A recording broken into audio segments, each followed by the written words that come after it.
ഇന്ന് നമ്മൾ തയ്യാറാക്കിയെടുക്കാൻ പോകുന്ന അവൽ വിളയിച്ചതാണ് കേട്ടോ. ടേസ്റ്റി ആയിട്ടുള്ള അവൽ വിളയിച്ചത് ചായക്ക് നല്ല കോമ്പിനേഷനാണ്. അപ്പോൾ നമുക്ക് അവൽ വിളയിച്ചത് എങ്ങനെയാണ് തയ്യാറാക്കിയെടുക്കണമെന്ന് പെട്ടെന്ന് നോക്കിയിട്ട് വരാം. അപ്പോൾ ജോലിയൊക്കെ കഴിഞ്ഞ് വന്ന് ഞാൻ തയ്യാറാക്കിയെടുത്താണ്. ഒരു ½ ആൻ അവർ മതി. അപ്പോൾ സാധനങ്ങളൊക്കെ നമുക്ക് വീട്ടിലുണ്ടായിരിക്കണം കേട്ടോ. അപ്പം അവൽ വിളയിച്ച് കുറച്ച് നാൾ ഇരിക്കുകയും ചെയ്യും. ഒരു 1 വീക്ക് വരെ ഇരിക്കും തോറും അതിന് ടേസ്റ്റ് കൂടുകയുള്ളൂ കേട്ടോ. അപ്പോൾ ഞാനീ പറയുന്ന പോലെ തന്നെ തയ്യാറാക്കി നോക്കുള്ളൂ. നല്ല സൂപ്പർ ടേസ്റ്റാണ്. അപ്പോൾ അവൽ അവലും കൊണ്ട് നമുക്ക് പല റെസിപ്പീസ് ഉണ്ടാക്കാം. പക്ഷേ വിളയിക്കുന്നതിന് ഒരു പ്രത്യേക സ്വാദാണ്. ഇരിക്കും തോറും ടേസ്റ്റ് കൂടും. അപ്പം എനിക്ക് ചിരകാനും ഒന്നിനും സമയമില്ല, ഒരു മടി ഉള്ളത് കൊണ്ട് ഞാൻ ശർക്കര കട്ട അതുപോലെ തന്നെ ഇടുകയാണ്. ഒരു 500 ഗ്രാം വരെ ഇടാം. ഞാനൊരു 300 ഗ്രാം ശർക്കരയാണ് ഉരുക്കിയെടുക്കുന്നത്. അപ്പോൾ കട്ടയോടെ ഇടുക. ഒരു ഇച്ചിരി സമയം കൂടുതൽ കൊടുക്കുമ്പോൾ അത് ഉരുകി വന്നോളൂ. അപ്പോൾ നമുക്ക് ആ സമയത്ത് ബാക്കിയെല്ലാം റെഡിയാക്കി എടുക്കാം. അപ്പം ശർക്കര നൂൽപ്പരുവൊന്നും ആവണ്ട, ജസ്റ്റ് ഉരുകി കിട്ടിയപ്പോൾ ഞാനൊരു മെഷറിങ് മഗ്ഗിലേക്ക് അരിച്ച് മാറ്റിയിട്ടുണ്ട്. അതിൻ്റെ കരടൊക്കെ ഒന്ന് മാറ്റിയെടുത്തു. അടി കട്ടിയുള്ളൊരു പാൻ വെക്കുക. ഞാൻ 2.5 കപ്പ് അളവിൽ ബ്രൗൺ കളറുള്ള അവലാണ് കേട്ടോ. അതൊന്ന് ജസ്റ്റ് ഡ്രൈ റോസ്റ്റ് ചെയ്തെടുക്കുക. തീ വളരെ കുറച്ച് വെച്ചിട്ട് ഡ്രൈ റോസ്റ്റ് ഒന്നും ചേർക്കാതെ ജസ്റ്റ് ഒന്ന് ഒരു 5 മിനിറ്റ് റോസ്റ്റ് ചെയ്താൽ കൈ വിടാതെ ഇളക്കി കൊടുക്കണം കേട്ടോ. അതിനകത്ത് കളറ് മാറി കരിഞ്ഞു പോകരുത്. അപ്പോൾ നമുക്ക് അവൽ ഒന്ന് വറുത്ത് മാറ്റാം. അതിൽ തന്നെ ഇനി ബാക്കിയെല്ലാം ഈ പാനിൽ തന്നെ റെഡിയാക്കി എടുക്കാം. അപ്പോൾ പയ്യൊരു നിറമൊക്കെ ഒന്ന് മാറി തുടങ്ങും. ഒരു ടേസ്റ്റ്, ഒരു മണമൊക്കെ വന്ന് തുടങ്ങുമ്പോഴത്തേക്കും നമുക്ക് ഇത് കോരി മാറ്റണം കേട്ടോ. നിറമൊക്കെ ഒന്ന് പയ്യെ മാറി തുടങ്ങി. അപ്പോൾ ഞാൻ അവൽ വിളയിക്കുമ്പോൾ എനിക്കിഷ്ടമുള്ള നട്ട്സൊക്കെ ഇടും കേട്ടോ. അപ്പോൾ നമ്മൾ കഴിക്കുമ്പോൾ കടിക്കാൻ കിട്ടുന്നതിന് ഭയങ്കര സ്വാദാണ്. അപ്പം നിങ്ങൾക്ക് ഇഷ്ടമുള്ള നട്ട്സൊക്കെ ചേർക്കാം. ഞാൻ എന്തൊക്കെയാണ് ചേർക്കുന്നതെന്ന് പറയാം കേട്ടോ. അപ്പോൾ എന്തായാലും തയ്യാറാക്കി നോക്കിയിട്ട് എന്നോട് അഭിപ്രായം പറയാൻ മറക്കില്ലേ.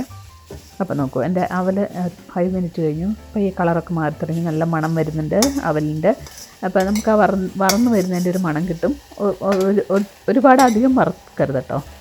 അപ്പോൾ അത് കോരി മാറ്റുക. നോൺ സ്റ്റിക്ക് പാനിലും റെഡിയാക്കി എടുക്കാം. ഞാനിപ്പോൾ കട്ടിയുള്ളൊരു പാനിൽ, അടികട്ടിയുള്ളൊരു സ്റ്റീലിൻ്റെ പാനിലാണ് റെഡിയാക്കി എടുക്കുന്നത്. അപ്പോൾ നമ്മുടെ അവൽ കോരി മാറ്റുക ആദ്യം തന്നെ. അപ്പോൾ തയ്യാറാക്കിയിട്ട് ഇഷ്ടപ്പെട്ടിട്ടുണ്ടെങ്കിൽ ഷെയർ ചെയ്യാനും ലൈക്ക് ചെയ്യാനും ഒന്നും മറന്നു പോലെ. അപ്പോൾ അവൽ 2.5 കപ്പ് വറുത്ത് കോരി മാറ്റിയ സെയിം പാനിലേക്ക് തന്നെ 2 കപ്പ് തേങ്ങ ചിരകിയത് ചേർത്ത് കൊടുക്കാം. ഞാൻ ചിരകിയതൊന്ന് മിക്സിയിലിട്ട് ജസ്റ്റ് ഒന്ന് ക്രഷ് ചെയ്തെടുക്കും. അപ്പോൾ ഈക്വലായിട്ട് കിട്ടും നമുക്ക്. അപ്പോൾ തേങ്ങയും ജസ്റ്റ് ഡ്രൈ റോസ്റ്റ് ചെയ്യുക. ഒരുപാട് വറുക്കരുത് കേട്ടോ. ജസ്റ്റ് ആ ജലാംശം ഒന്ന് വറ്റി വരണം. അപ്പോൾ നമ്മുടെ അവൽ വിളയിക്കുന്നതിന് ഒരു ചൂട് സ്വാദ് കൂടുതലായിരിക്കും കേട്ടോ. അപ്പോൾ ജസ്റ്റ് ഒരു 2-3 മിനിറ്റ് വഴറ്റിയാൽ മതി. അപ്പോഴത്തേക്കും നമ്മുടെ തേങ്ങ ഒന്ന് വെള്ളമൊക്കെ ഒന്ന് വറ്റി ഒരു ടേസ്റ്റായി വരും. ഒരു മണം കിട്ടും നമ്മുടെ തേങ്ങയുടെ. അപ്പോൾ കൈ വിടാതെ ഇളക്കി കൊടുക്കണം. ഇത് നോൺ സ്റ്റിക്ക് പാനല്ല, അത് തന്നെ എല്ലാം മാറാതെ തന്നെ വളരെ കുറച്ച് തീയിൽ ഇളക്കി കൊടുത്തുകൊണ്ടേയിരിക്കുക. അപ്പം നല്ല മണം വരുന്നുണ്ട് കേട്ടോ, തേങ്ങയുടെ വറന്ന് വരുന്നതിൻ്റെ മണം. അപ്പോൾ തേങ്ങ ഒരു പയ്യൊരു ലൈറ്റ് കളറ് മാറി ഒരു 3 to 5 മിനിറ്റ് അത്ര മതി തേങ്ങ വറന്ന് കിട്ടാൻ. അപ്പോൾ ഇങ്ങനെ വറക്കണമെന്നൊരു നിർബന്ധമില്ല കേട്ടോ. വറക്കാതെയും ചേർക്കാം. ഞാനിങ്ങനെ ചേർക്കുമ്പോൾ എനിക്ക് സ്വാദ് കൂടുതലായിട്ട് തോന്നിയിട്ടുണ്ട്. അത് തന്നെയല്ല, കുറച്ച് നാളെ ഇരിക്കുമ്പോഴും കേടാകാതിരുന്നോളും. ഒരാഴ്ച വരെയൊക്കെ എന്തായാലും പുറത്ത് തന്നെ ഇരിക്കും. എയർടൈറ്റ് തണുത്തിട്ട് വേണം എടുത്ത് വെക്കാൻ. അപ്പോൾ നമ്മൾ ഉരുക്കി മാറ്റി വെച്ചിരിക്കുന്ന ശർക്കര പാനി 1 കപ്പ്, 1.25 കപ്പ് ഉണ്ടായിരുന്നു. 1 കപ്പ് ആക്കി എടുക്കണമെന്നാണ് ശരിക്കും, പക്ഷെ കുഴപ്പമില്ല. ഞാനൊരു 1/2 കപ്പ് 300 ഗ്രാം 1/2 കപ്പ് വെള്ളം ഒഴിച്ചിട്ടാണ് എടുത്തത് കേട്ടോ. ഉരുകി എല്ലാം കൂടെ വന്നു കഴിഞ്ഞ് ഞാൻ പെട്ടെന്നൊന്ന് ഉരുകി മാറ്റിയുണ്ടായിരുന്നുള്ളൂ. അപ്പോൾ ഇനി ആ വെള്ളം വറ്റിച്ചെടുക്കണം കേട്ടോ. ഒരുപാട് വെള്ളം ചേർക്കരുത്, അന്നേരം പിന്നെ അത് വറ്റി കിട്ടാൻ പാടായിരിക്കും കേട്ടോ. ഇനി ഞാൻ തേങ്ങ വറുത്ത അതിനകത്തേക്ക് തന്നെയാണ് നമ്മൾ അരിച്ച് മാറ്റി വെച്ചിരുന്ന ശർക്കര പാനി ചേർത്ത് കൊടുത്തത്. അപ്പോൾ അതിനകത്തേക്ക് ഞാനൊരു 8 ഏലക്ക പൊടിച്ചതും കൂടെ ചേർത്ത് കൊടുത്തു.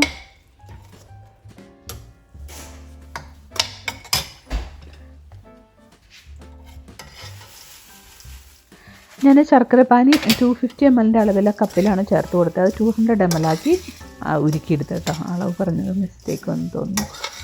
അപ്പോൾ അങ്ങനെ കൃത്യ അളവിലെടുക്കുകയാണെങ്കിൽ പെട്ടെന്ന് തന്നെ വറ്റി കിട്ടും. നമുക്ക് ഒരുപാട് വെള്ളം ചേർക്കരുത് കേട്ടോ. അപ്പോൾ ആ തേങ്ങ ഒരല്പം നനവ് ബാക്കി നിന്നപ്പം പാനിയൊക്കെ പറ്റി അല്പം നനവ് ഉണ്ടായിരുന്നുള്ളൂ. ആ സമയത്ത് നമ്മൾ അവൽ കുറേശ്ശെയായിട്ട് ചേർത്ത് കൊടുക്കുക. അപ്പോൾ ഇത് വളരെ കുറവ് തീയിൽ വെക്കുക. ഇനി നന്നായിട്ട് ഇളക്കി യോജിപ്പിക്കുക. നല്ല സൂപ്പർ മണാട്ടോ പറഞ്ഞത്. ഇപ്പോൾ തന്നെ ഇങ്ങനെ കഴിച്ചുകൊണ്ടേയിരിക്കാൻ തോന്നും.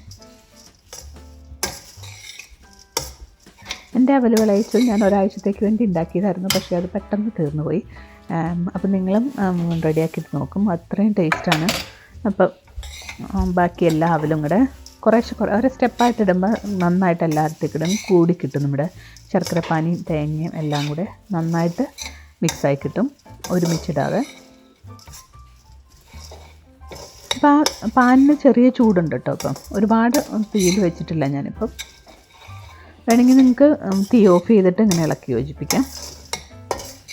എല്ലാ അവലും ചേർത്ത് കഴിയുമ്പോൾ തീ ഓഫ് ചെയ്യുക. കഴിഞ്ഞിട്ട് പിന്നെ കുറച്ച് നേരം കൂടെ ഇളക്കിക്കൊണ്ടിരിക്കുക. പാനിന് നല്ല ചൂട് കാണുമല്ലോ. അപ്പോൾ എല്ലാം നന്നായി ഇളക്കി യോജിപ്പിച്ച് ഇങ്ങനെ ഒതുക്കി കൂട്ടി വെക്കുക. ഇനി നമുക്ക് ഇതിനകത്തേക്ക് കുറച്ച് ടേസ്റ്റ് കൂട്ടാൻ വേണ്ടി കുറച്ച് കാര്യങ്ങളും കൂടെ ചെയ്ത് കൊടുക്കണം. അപ്പോൾ ഇത് ഇവിടെ ഇരിക്കട്ടെ. ഞാൻ തീയൊക്കെ ഓഫ് ചെയ്താണ്. പാനിൻ്റെ ചൂടൊക്കെ നന്നായിട്ട് കുറഞ്ഞിട്ടുണ്ട് ഇപ്പം. ഇനി നമുക്കൊരു പാൻ ചൂടാക്കി അതിനകത്തേക്ക് നെയ്യ് ചേർത്ത് കൊടുക്കാം. ഞാൻ 2 വലിയ ടേബിൾ സ്പൂൺ നെയ്യ് ചേർത്ത് കൊടുത്തു. നെയ്യൊന്ന് ഉരുക്കിയിട്ടിട്ടെ. ഇതിനകത്തേക്ക് കുറച്ച് സാധനങ്ങൾ നമ്മൾ വറുത്ത് കോരിയെടുക്കണം. പൊട്ടുകടല ഒരു 100 ഗ്രാംസ് ചേർത്ത് കൊടുക്കാം. അപ്പോൾ തീ വളരെ കുറച്ച് വെക്കണം, കാരണം ഇത് കരിഞ്ഞു പോകരുത് കേട്ടോ. ഇത് ഓരോന്ന് കോരി മാറ്റാൻ വേണമെങ്കിൽ, പക്ഷെ ഞാൻ കൂടുതൽ വറവ് വേണ്ട ആദ്യം ചേർത്ത് കൊടുക്കുന്നത്. അപ്പോൾ അങ്ങനെ ചേർത്ത് കൊടുത്ത് തീ ഓഫ് ചെയ്താലും മതി, കുഴപ്പമില്ല. അപ്പോൾ 2 വലിയ ടേബിൾ സ്പൂൺ കാഷ്യൂ നട്ട്സും കൂടെ ചേർത്ത് കൊടുത്തു. പൊട്ടുകടല പയ്യൊന്ന് ഇളക്കി കഴിഞ്ഞപ്പോൾ നന്നായിട്ട് തീ കുറച്ച് വെക്കുക. ഇനി ഓരോ സാധനങ്ങൾ, ഇപ്പോൾ ഇത് തന്നെ കാഷ്യൂ നട്ട് മാത്രമേ ഉള്ളൂ, അത് ചേർക്കാം കേട്ടോ. പിന്നെ വാൽനട്ട് അതുപോലെ തന്നെ 2 വലിയ ടേബിൾ സ്പൂൺ നുറുക്കിയിട്ട് ചേർത്ത് കൊടുത്തു. അപ്പോൾ ഭയങ്കര ചൂടാന്ന് തോന്നുവാണെങ്കിൽ നമുക്ക് ആ തീ ഓഫ് ചെയ്യാം. എല്ലാ നട്ട്സും ചേർത്ത് കഴിഞ്ഞിട്ട് പിന്നെ ഓണാക്കിയാൽ മതി. ഞാൻ ഇടയ്ക്കിടയ്ക്ക് ഓഫ് ചെയ്യും, പിന്നെ ഓണാക്കിയിട്ടാണ് വറുത്തെടുത്തത് ബാക്കിത്തെ. അപ്പോൾ നമ്മുടെ പൊട്ടുകടല ഓവർ കുക്കായി പോയില്ല. പിന്നെ ഞാൻ പിസ്താഷ്യോ നട്ട്സും കൂടെ കുറച്ച് ചേർത്ത് കൊടുത്തു. അപ്പോൾ ഇടയ്ക്കിടയ്ക്ക് ഈ നട്ട്സുകളൊക്കെ എനിക്ക് ഏറ്റവും പ്രിയപ്പെട്ട നട്ട്സുകളൊക്കെയാണിത്. അപ്പോൾ നിങ്ങൾക്ക് ഇഷ്ടമുള്ളതൊക്കെ നിങ്ങളും ചേർക്കാം. അപ്പോൾ പൊട്ടുകടല ചേർത്തു, ഞാൻ കാഷ്യൂസ് ചേർത്തു, പിസ്താഷ്യോ ചേർത്തു, വാൽനട്ട്സ് ചേർത്തു. എൻ്റെ അവൽ വിളയിച്ചത് സൂപ്പർ ടേസ്റ്റായിരുന്നേ. ഇനി കുറച്ച് കാര്യങ്ങളും കൂടെ ചേർക്കാനുണ്ട്. അപ്പോൾ ഞാൻ ഇതെല്ലാം ഓരോന്നായി ചേർത്തപ്പോൾ പകുതി വെച്ച് തീ ഓഫ് ചെയ്തു. പിന്നെ നന്നായിട്ട് ഇളക്കി യോജിപ്പിച്ച് കഴിഞ്ഞാൽ എല്ലാം ചേർത്ത് കഴിഞ്ഞിട്ട് ഒന്നുകൂടെ സ്ലോ ഹീറ്റിൽ വെച്ച് ഇളക്കി യോജിപ്പിച്ചു. ഒരു ലൈറ്റ് ഗോൾഡൻ കളറായി കഴിയണം, പൊട്ടുകടല കരിഞ്ഞും പോകരുത്. ആ പരുവത്തിന് നമുക്ക് റെഡിയാക്കി എടുക്കണം. ഇപ്പോൾ ഏകദേശമായി. നമ്മൾ ഇതിനകത്ത് കറുത്ത എള്ള് ചേർക്കുന്നുണ്ട് കേട്ടോ. 1 ടേബിൾ സ്പൂൺ കറുത്ത എള്ള് ചേർക്കാം. എള്ള് ചേർത്തിട്ട് തീ ഓഫ് ചെയ്തിട്ട് ഇളക്കി യോജിപ്പിക്കുന്നതായിരിക്കും നല്ലത്, കാരണം എള്ള് പെട്ടെന്ന് കരിഞ്ഞു പോകും. അപ്പോൾ കയ്പ്പ് രസം വരും കേട്ടോ. അപ്പം പിന്നെ ഞാൻ റേസൻസ് ചേർക്കുന്നുണ്ട്, ഉണക്കമുന്തിരിയും ചേർത്തിട്ടുണ്ട്. ഒത്തിരി ചേർത്തില്ല, കുറച്ച് ചേർത്തുള്ളൂ. അപ്പോൾ എള്ള് ചേർത്തു. ഇനി തീ ഓഫ് ചെയ്തിട്ടാണ് കേട്ടോ ഞാൻ എള്ള് ചേർത്തപ്പോൾ തന്നെ ഓഫ് ചെയ്തു, കാരണം അല്ലെങ്കിൽ കരിഞ്ഞു പോകും. പിന്നെ റേസൻസ് അവസാനം റേസൻസും കൂടി ചേർക്കാം. കുറച്ചേ ചേർത്തുള്ളൂ, ഒരു 2 ടേബിൾ സ്പൂണേ ചേർത്തുള്ളൂ. അപ്പോൾ ഒന്ന് ഇളക്കി വെച്ചിട്ട് തീ ഓഫ് ചെയ്തു. വറുപ്പ് കൂടുതൽ വേണമെങ്കിൽ ഇടയ്ക്കിടയ്ക്ക് ഓണാക്കി ഒന്നുകൂടെ ഡ്രൈ ചെയ്തെടുത്ത് നോക്കും. നല്ല ലൈറ്റ് ഗോൾഡൻ കളറായിട്ടുണ്ട്. അപ്പോൾ ഇതെല്ലാം റെഡി ആയിട്ടുണ്ട്. അപ്പോൾ വറവ് കൂടി ഇച്ചിരി വേണം തോന്നുകയാണെങ്കിൽ അല്പം അവിടെ നേരം തീ ഒന്ന് ഓണാക്കിയിട്ട് വറുത്തെടുത്താൽ മതി. അപ്പോൾ എൻ്റേത് ഏകദേശം റെഡിയായി. അപ്പം നമ്മൾ ഈ വറുത്ത് വെച്ചിരിക്കുന്ന സാധനങ്ങൾ നമ്മുടെ അവൽ റെഡിയാക്കി വെച്ചതിലേക്ക് ചേർക്കാം. ഇളക്കി യോജിപ്പിക്കുക, ചായ കുടിക്കുക, അത്രേ ഉള്ളൂ. നല്ല സൂപ്പർ ടേസ്റ്റായിരുന്നു. ശരിക്കും പറഞ്ഞാൽ കുറച്ച് ദിവസം ഒരു ദിവസം കഴിഞ്ഞിട്ടാണ് ഇത് എടുക്കുമ്പോഴാണ് അതിൻ്റെ ടേസ്റ്റ് ഉള്ളൂ. നമ്മൾ പിറ്റേ ദിവസം തന്നെ നമ്മുടെ എയർ ടൈറ്റ് കണ്ടെയ്നർ തുറക്കുമ്പോൾ തന്നെ നല്ല മണം എന്താ വരുന്നത്. അപ്പോൾ നിങ്ങളും തയ്യാറാക്കി നോക്കിയിട്ട് അഭിപ്രായങ്ങൾ പറയണം. ഇഷ്ടപ്പെട്ടെങ്കിൽ ഫ്രണ്ട്സൊക്കെ ആയിട്ട് ഷെയർ ചെയ്യാനും മറക്കല്ലേ. നോക്കൂ, നല്ല ലൈറ്റ് ഗോൾഡൻ കളറായി. ഇനി നമുക്ക് ഈ നെയ്യോടുകൂടി തന്നെ നമ്മുടെ അവൽ റെഡിയാക്കി വെച്ചതിലേക്ക് ഇത് ചേർത്ത് കൊടുക്കാം. അപ്പോൾ നമുക്ക് അവിടെ ഇളക്കി യോജിപ്പിച്ചു.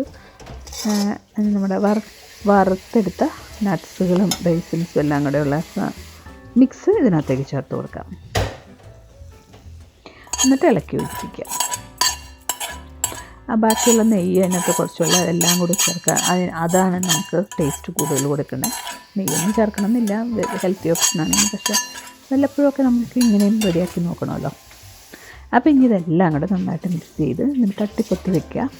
എന്നിട്ട് നന്നായിട്ട് ചൂട് മാറിക്കഴിഞ്ഞിട്ട് മാത്രമേ എയർ ടൈറ്റ് കണ്ടെയ്നറിൽ എടുത്ത് വെക്കാൻ പറ്റുള്ളൂ. 1 വീക്കൊക്കെ ഈസി ആയിട്ട് പുറത്തിരിക്കും. നമ്മൾ വെള്ളമൊന്നും ചേർക്കാതെയാണ് ഉണ്ടാക്കിയിരിക്കുന്നത്.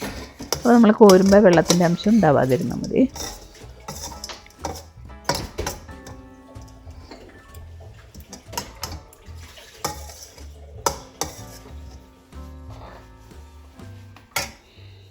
അപ്പോൾ എൻ്റെ അവർ വിളയിച്ച് തയ്യാറായി കഴിഞ്ഞു. ഞാൻ ഒരു ദിവസം വരെ ഇരിക്കാനുള്ള ക്ഷമയൊന്നും ഇല്ലാത്തതുകൊണ്ട് ഇപ്പോൾ തന്നെ ഞാൻ ചായ കുടിക്കുകയാണ്.